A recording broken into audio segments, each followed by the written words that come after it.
Okey ke alihkan sebahagian duit KWSP kepada simpanan emas?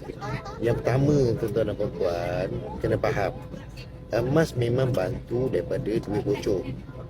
Bagi yang risau, takut duit habis cepat dibelanjakan, alihkan sebahagian besar duit kepada simpanan emas adalah satu pilihan yang tepat. Nombor dua, kalau kita tengok dividen KWSP beberapa tahun kebelakangan ni, ia ni kurang daripada 10%. Jika nak dibandingkan dengan emas, harga secara rata, kenaikan harga emas setahun lebih daripada 10%.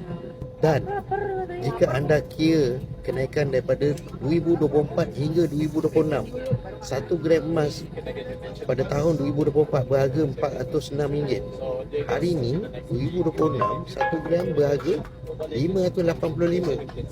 Di sini ada kenaikan sebanyak 20% setahun. Di sini kita dapat lihat emas memberikan kenaikan lebih tinggi daripada KWSP. Jadi, alihkan sebahagian duit KWSP kepada emas adalah salah satu cara untuk melindungi nilai simpanan sekaligus dapat bantu simpanan kita bertahan lama.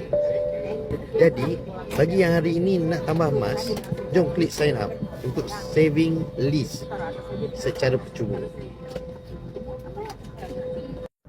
Tuan-tuan dan puan-puan, untuk saya bantu tuan-tuan dan puan-puan menabung emas di Public Gold, tekan sign up, isi detail yang diperlukan.